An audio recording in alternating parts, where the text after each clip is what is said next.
अस्मा की चीखें कोठे की दीवारों को हिला गई थी। उसकी दिलसोज चीखों के बावजूद भी शमीम आरा को उस पर जरा भी तरस नहीं आया था। ना कोई उसके कमरे में आया। उस जुनूनी शख्स ने अस्मा की गर्दन पर अपने दांतों के निशान उतारे थे। अपने नाखूनों से उसके वजूद को खरोंचा था और फिर अपना खंजर अस्मा के पेट में आहिस्तगी से उतार दिया था। खून का एक फुवारा फूटा था। उसके बाद भी उस जुनूनी शख्स की जुनूनियत में कोई कमी नहीं आई थी, बल्कि वो हजियानी अंदाज में हंसता चला गया। अपनी बीवी की बेवफाई का बदला उसने एक मासूम लड़की से लिया, जिससे उसकी बीवी का कोई ताल्लुक भी नहीं था। शराब के नशे में चूर वो मर्द इंसान नहीं बल्कि दरिंदा था, जिसने अस्मा जैसी मासूम लड़की के साथ ज्यादती की इंतहा कर दी थी। अस्मा के बदन का कोई हिस्सा ऐसा नहीं था जहां जख्म का निशान मौजूद ना होता। अस्मा की दिलसोज चीखों के बावजूद भी उसे अस्मा पर रहम नहीं आया था, बल्कि वो सफाकियत की हदों को पार करता चला गया। यहाँ तक कि अस्मा नीम बेहोशी में चली गई। दर्द की शिद्दत ने उसे होशो हवास से बेगाना कर दिया था। खुलती बंद होती आंखों से उसे अपनी बीमार माँ का चेहरा नजर आ रहा था। बाप के मरने के बाद उसकी माँ ने बहुत मेहनतों से उसे पाल पोस कर बड़ा किया था। लोगों के घरों में काम करके भी उसने अस्मा की हर जरूरत को पूरा किया था। अब पिछले कुछ अरसे से उसकी माँ बीमार थी, तो अस्मा के चचा उसके घर का खर्चा उठा रहे थे। वैसे तो उसके चचा और चची दूसरे घर में रहते थे, लेकिन जब उसने उनसे मदद मांगी तो वो दोनों कुछ दिनों के लिए यहाँ आ गए। अस्मा बहुत खुश थी कि उसके चचा ने उसकी मदद करने की हामी भर ली है, वरना उसकी माँ के बेवा होने के बाद किसी ने पलट कर नहीं पूछा था। लेकिन अस्मा को यह अंदाजा नहीं था कि उनकी नीयत में कैसा फतूर है। वो लोग अस्मा और उसकी माँ की मदद करने नहीं आए थे, बल्कि उनका मकसद कुछ और ही था। और अस्मा को ये बात समझने में देर हो गई। उसकी चची उसे बाजार के लिए लेकर निकली, लेकिन अस्मा क्या जानती थी कि वो उसे कौन से बाजार का हिस्सा बना देंगी। उसके तो अपनों ने ही उसकी पीठ पर खंजर घोंपा था, और अब एक खंजर उसके पेट में उतर गया था। लेकिन इसके बावजूद भी उस दरिंदे ने अस्मा के वजूद को इतनी आसानी से ना छोड़ा, बल्कि वो अस्मा के साथ कई घंटे गुजार कर उस कमरे से बाहर निकला था। उसके जाने के बाद जब शमीम आरा कमरे के अंदर गई, तो अस्मा अपना पेट पकड़ के तड़प रही थी। अच्छा खासा खून बह चुका था, जगह जगह जख्मों के निशानात थे। ऐसा लगता था जैसे किसी भेड़िए ने अस्मा पे हमला किया हो। नीम बेहोशी के आलम में अस्मा शमीम आरा को देख के चीखने चिल्लाने लगी, और शमीम आरा हंसते हुए कहने लगी कि इतना कुछ नहीं हुआ है, अक्सर गाहक ऐसे ही जनूनी होते हैं, परेशान ना हो। फिर अस्मा को अस्पताल ले जाया गया, तो पता चला कि उसकी बच्चेदानी जाया हो गई है। वो कभी मां नहीं बन सकती। ये खबर अस्मा के लिए कयामत जैसी थी। 13 साल अस्मा की पूरी जिंदगी तबाह हो गई थी, क्योंकि वो उन दरिंदों के हाथ लगी थी। और उसे यहाँ तक पहुंचाने वाला और कोई नहीं बल्कि उसकी अपनी चची थी। वो चची जिन पर वो बहुत भरोसा करती थी, वो खुद उसे तवाइफ बनाकर गई थी। अस्मा की आंखों में आंसू थे। 2 दिन अस्पताल के बिस्तर पर पड़े रहने के बाद जब वो वापस कोठे पहुंची, तो उसे लगा था कि शायद उस पर रहम किया जाएगा।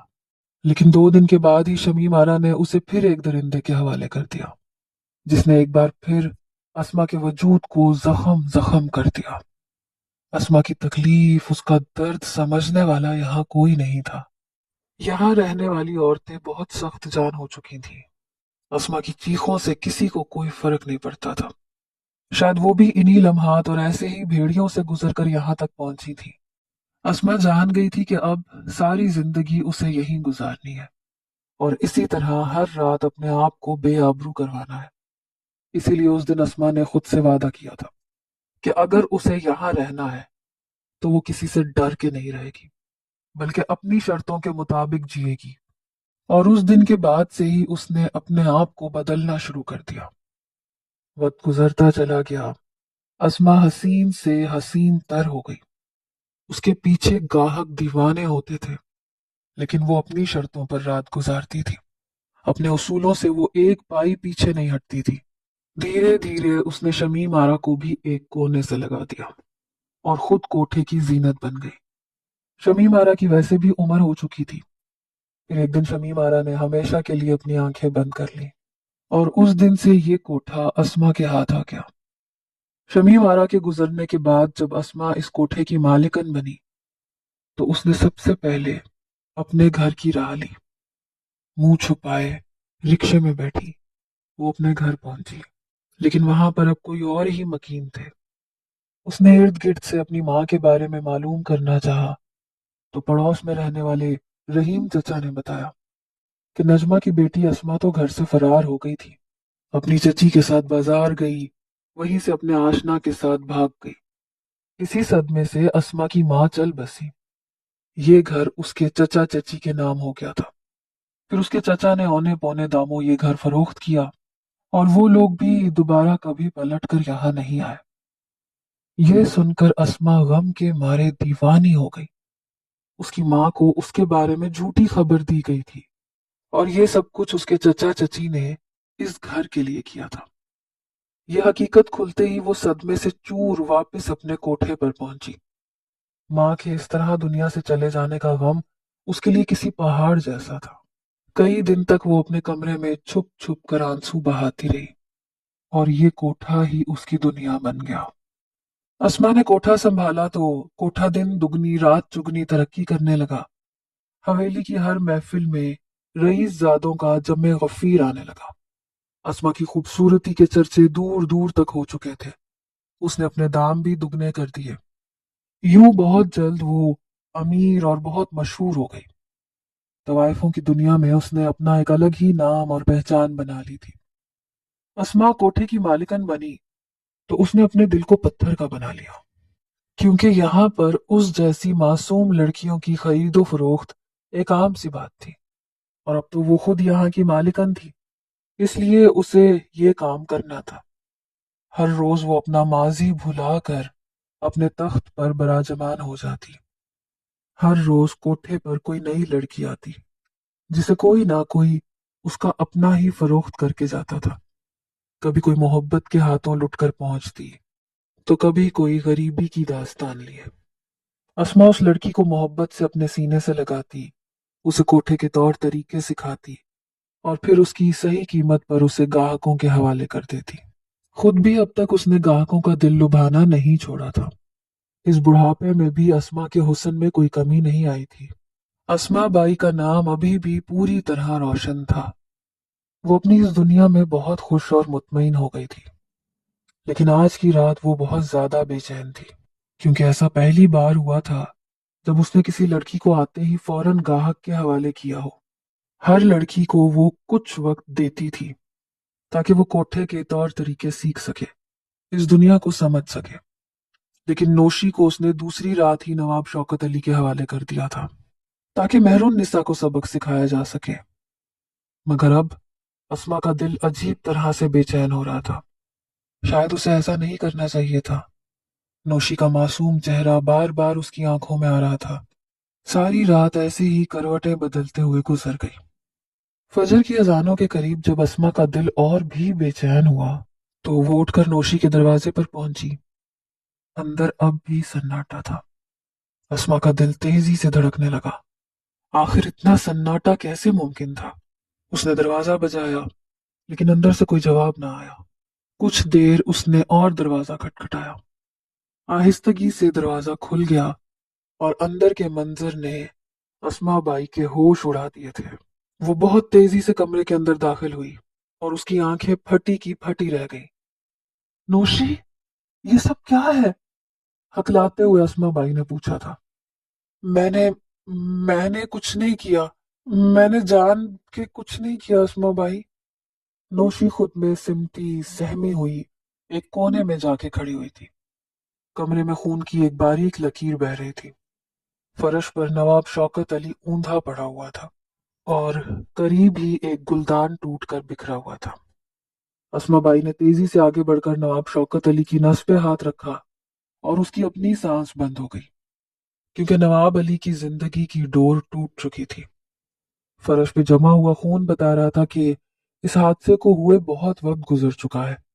अस्मा बाई का दिल धड़कना भूल गया था। ये तुमने क्या किया नौशी? नवाब शौकत अली की जान ले ली? अस्मा बाई को यकीन ही नहीं आ रहा था। नौशी बुरी तरह रोते हुए सिसक रही थी। नवाब शौकत अली मेरे करीब आ रहा था, मुझे हाथ लगाने की कोशिश कर रहा था। मैंने इसे हटाना चाहा लेकिन ये नहीं माना, मेरे साथ जबरदस्ती करने लगा। इसलिए मैंने इसके सर पे गुलदान दे मारा। मुझे नहीं पता था इसका सर फट जाएगा। नौशी रोते हुए पूछ रही थी, क्या ये मर चुका है अस्मा बाई? अस्मा बाई ने हाँ में सर हिलाया और नौशी के हलक से एक चीख निकली थी। अस्मा बाई ने तेजी से आगे बढ़कर नौशी के मुंह पर हाथ रख दिया। खबरदार जो शोर किया तो, अगर किसी को पता चला कि इस कोठे में नवाब शौकत अली की मौत हो गई है तो बहुत बुरा होगा। तुझे पता है पुलिस यहां से ले जाकर तुझे हवालात में बंद कर देगी।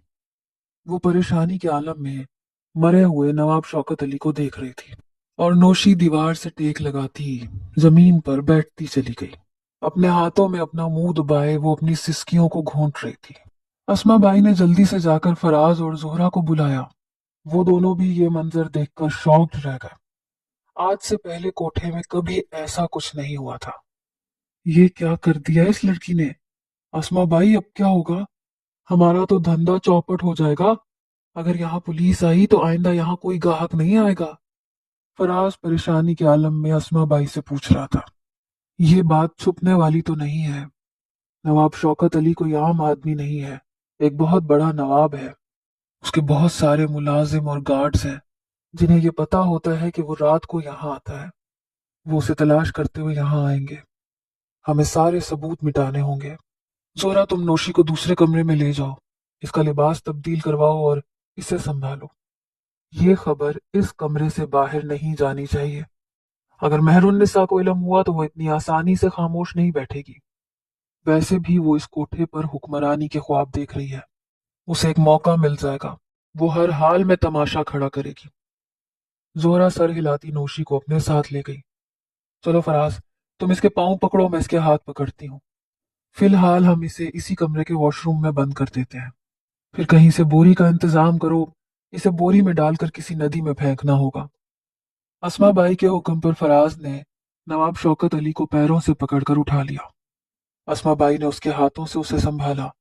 फिर कुछ देर के लिए उसे वॉशरूम में बंद कर दिया गया। अस्मा बाई ने खुद सारे खून के धब्बे साफ किए। कुछ ही देर बाद बोरी भी आ गई। नवाब शौकत अली को बोरी में बंद कर दिया गया। कोठे में चारों तरफ सन्नाटा था। सारी तुवाइफें अपने गाहकों के साथ कमरों में थीं और बाकी सब लोग जा चुके थे। मौके का फायदा उठाकर अस्मा बाई ने उसे एक पुरानी गाड़ी में डलवा कर फराज से दूर भिजवा दिया था। अब किसी ना किसी तरह इस मामले को संभालना था और सारे सबूत मिटाने थे। लेकिन उससे पहले नौशी को काबू करना था, क्योंकि अगर वो लड़की जुबान खोलती तो सब कुछ खत्म हो जाता।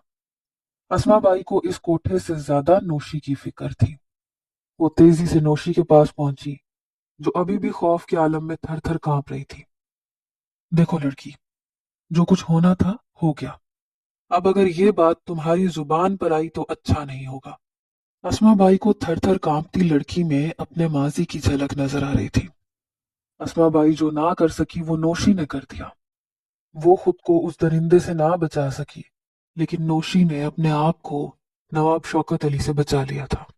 अस्मा बाई को उस लड़की की हिम्मत पर हैरानगी हो रही थी। मुझे मेरे घर जाना है, मुझे मेरी अम्मा के पास भेज दे। नौशी रोते हुए अस्मा बाई से फरियाद कर रही थी और अस्मा बाई के कानों में माजी के वही जुमले गूंज रहे थे जो उन्होंने शमीम आरा के आगे कहे थे। शमीम आरा ने उन पर रहम नहीं किया था और यही वजह थी कि आज वो इस कोठे पर अस्मा बाई का दर्जा हासिल कर चुकी थी। मगर वो नौशी को इस दर्जे पर नहीं देखना चाहती थी। उसकी मासूमियत अभी भी कायम थी। घर से क्यों भागी थी तुम? क्यों अपने माँ को, अपने बाप को छोड़ के निकली थी? अस्मा बाई ने गुस्से में पूछा था। मुझसे गलती हो गई थी। मुझे लगा था नाच गाना अच्छा काम है, मैं अच्छा नाचती हूँ, दुनिया मेरा रक्स देखेगी तो मेरी तारीफ करेगी। लेकिन कल रात के बाद मुझे समझ आ गई है कि मैं कितनी गलत थी। मैंने अपने आप को एक गलत रास्ते पे डाल दिया था। मैं जान गई हूँ कि जो कुछ मैंने किया था वो बिल्कुल भी ठीक नहीं था। रक्स चाहे टिकटॉक पर हो या तवाइफों की महफिल में रक्स रक्स ही होता है। मुझे अंदाजा नहीं था कि गैर मर्दों की नजरें किस तरह मेरे रक्स पर पड़ती होंगी, लेकिन अब मैं समझ गई हूँ, मुझसे गलती हो गई। मुझे मेरे घर जाना है। अस्मा बाई ने जोहरा की तरफ देखा। जाओ, इस लड़की को इसके घर छोड़ दो। मैं नहीं चाहती कि इस कोठे की बुराई इस मासूम पर पड़े और एक और अस्मा बाई को जन्म दे। इसे अपने किए पर पछतावा है, यही काफी है। अस्मा बाई की बात सुनकर जोहरा हैरान रह गई थी। आज से पहले इस कोठे में कभी ऐसा नहीं हुआ था कि यहाँ कोई लड़की आई हो और उसे वापस भेज दिया जाए। लेकिन जोहरा की इतनी हिम्मत नहीं थी कि वो अस्मा बाई के हुक्म के खिलाफ एक लफ्ज भी कहती। वो नोशी को चादर में लिपेट कर निकलने लगी तो अस्मा बाई ने जोहरा से कहा कि इसकी माँ को ये इत्मीनान दिला देना कि ये पाकीज़ा है। कह देना कि ये रास्ता भूल गई थी, इसलिए तुमने इसे अपने पास तहफ्फुज दिया। और इसे भी समझा देना कि ये इस कोठे और नवाब शौकत अली को अब पूरी तरह भूल जाए। जोहरा ने सर हाँ में हिलाया और बाहर की जानिब चली गई। नौशी हमेशा के लिए उस कोठे से निकल गई थी। अस्मा बाई के बेचैन दिल को करार आ गया था। वो बेचैनी जिसने सारी रात अस्मा बाई को सोने नहीं दिया था, वो अब खत्म हो चुकी थी। अस्मा बाई अपने कमरे में आंखें बंद करके बैठ गई। जब भी फर्राज चला आया, उसने बताया कि उसने नदी में बोरी को ऐसे ही फेंक दिया है। अस्मा बाई कहने लगी, अब पुलिस यहाँ हर हाल में आएगी, इसलिए इस बात की किसी को खबर ना होने देना। और अगर कोई नौशी के बारे में पूछे तो हमें ये कहना है कि वो लड़की रात को ही फरार हो गई थी और नवाब शौकत अली वापस चला गया था। खासकर मेहरुन निसा के सामने यही बात दोहरानी है। फराज ने सर हाँ में हिला दिया। ऐसे ही सुबह के 11 बज गए। 11 बजे पुलिस वाले कोठे पर पहुंच गए। नवाब शौकत अली की तलाश शुरू हो चुकी थी। अस्मा बाई ने साफ लफ्जों में यही कहा कि नवाब शौकत अली रात को आया जरूर था, लेकिन वो वापस लौट गया था क्योंकि उसने जिस लड़की को खरीदा था वो लड़की पिछले रास्ते से फरार हो गई थी। नौशी को यहाँ आए ज्यादा वक्त नहीं हुआ था, इसलिए उसे कोई भी नहीं पहचानता था। न ही किसी को मालूम था कि फराज उसे कहाँ से लाया था। इसीलिए पुलिस वालों को नौशी के बारे में कुछ पता ना चल सका। अलबत्ता अस्मा बाई ने अपना बयान कलम बंद करवा दिया था। मेहरुन निस्सा को इस बात की खबर हो गई थी। वो दौड़ी चली आई और ये जानकर हैरान रह गई कि रात नवाब शौकत अली ने कोठे पर नहीं गुजारी। उसके चेहरे पर खुशी आ गई। उसे ये यकीन हो गया कि नवाब शौकत अली अब उसका ही रहेगा, क्योंकि नौशी भी इस कोठे पर नहीं रही थी। पुलिस वाले काफी देर की तफ्तीश के बाद वापस लौट गए और अस्मा बाई को सुकून आ गया। वो अपने मकसद में पूरी तरह कामयाब हो गई थी। चंद दिन खामोशी से गुजर गए। पुलिस को कोई सुराग ना मिला, इसलिए उन्होंने कोठे का दोबारा रुख नहीं किया। मेहरुन्निसा रोज तैयार होकर नवाब शौकत अली का इंतजार करती, लेकिन नवाब शौकत अली का तो कुछ अता पता ही नहीं था। फिर ऐसे ही 1 साल गुजर गया। अस्मा बाई ने इस साल में किसी मासूम लड़की को दोबारा नहीं खरीदा था। जो लड़कियां कोठे पर थीं बस उन्हीं से ही कारोबार चल रहा था। इस बात पर कोठे की दूसरी लड़कियां बड़ी हैरान थी कि अस्मा बाई ने नई लड़कियों को खरीदना क्यों छोड़ दिया। लेकिन अस्मा बाई के दिल की हालत से कोई वाकिफ नहीं था। अस्मा बाई का दिल बदल चुका था। नौशी की मासूमियत, उसकी बहादुरी ने अस्मा बाई पर सोच के नए दरवाजे खोल दिए थे।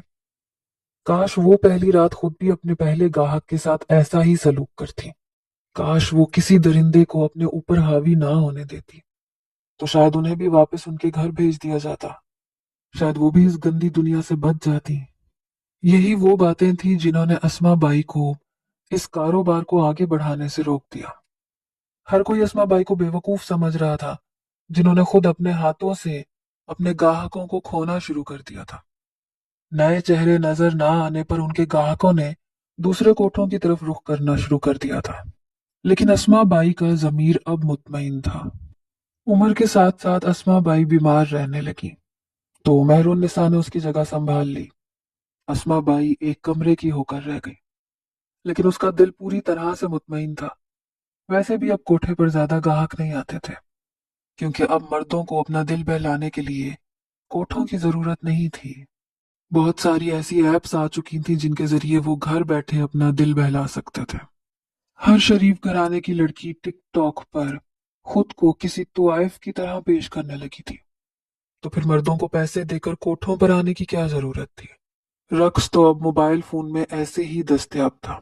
बिना पैसे लुटाए किसी भी शरीफ घर की लड़की को नाचते गाते देखना अब कोई मुश्किल काम थोड़ी था। धीरे धीरे पेशावर तवाइफों का धंधा खुद ब खुद ठंडा होता चला गया, क्योंकि अब डिजिटल तवाइफगिरी का दौर है, जहाँ शरीफ घरानों की लड़कियां खुद को किसी तवाइफ की तरह पेश करते हुए ना शर्म महसूस करती हैं और ना उनके घर के मर्दों की गैरत जागती है। और फिर एक रात खामोशी से अस्मा बाई ने भी अपनी आंखें बंद कर ली। मेहरुन निसा बाई बनकर कोठे के तख्त पर बैठती है, लेकिन अब महफिलों में पहले जैसी रौनक नहीं होती।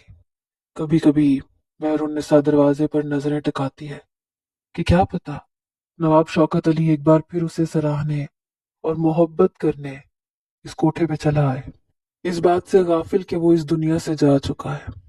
ये कहानी नौशी और उस जैसी हर लड़की के लिए है जिसे अपने माँ बाप की लगाई गई पाबंदियां बोझ लगती हैं, जिन्हें लगता है कि उसके माँ बाप ने उसे रीति रिवाजों की जंजीरों में जकड़ रखा है। उसे अपने माँ बाप दकियानूसी नजर आते हैं। ये दुनिया, ये मुआशरा किस समझ जा रहा है? नौशी जैसी लड़कियां इस बात से गाफिल है, लेकिन उनके माँ बाप पूरी तरह आशना है। इसीलिए वो पाबंदियां लगाते हैं, जंजीरों में जकड़ते हैं। क्या आपको पता है कि टिकटॉक पर आपको देखने वाले, आपको चाहने वाले कैसी नीयत रखते हैं? उनकी सोच कैसी है, उनकी निगाहों और दिल में कैसी गलाजत है? अगर आप नहीं जानती तो अपनी वीडियोस लगाने से पहले 100 बार सोचें। क्या जिसे आप ट्रेंड समझकर कर रही हैं वो तवाइफों का मुजरा तो नहीं? कहीं आप भी तो डिजिटल तवाइफगिरी का हिस्सा नहीं बन रही? एक बार उन तवाइफों के बारे में जरूर सोचें जो किसी ना किसी तरीके से गलत लोगों के हाथ लगकर इस बाजार का हिस्सा बनती हैं। क्या वो रक्स करते हुए खुशी महसूस करती हैं? क्या उन्हें अपने आप को गैर मर्दों को सौंपना आसान लगता है? अगर नहीं, तो फिर आप शरीफ घर की होकर घर की चार दीवारी में रहते हुए कैसे खुद को गैर मर्दों के आगे पेश कर सकती हैं? जरा नहीं, पूरा सोचिए।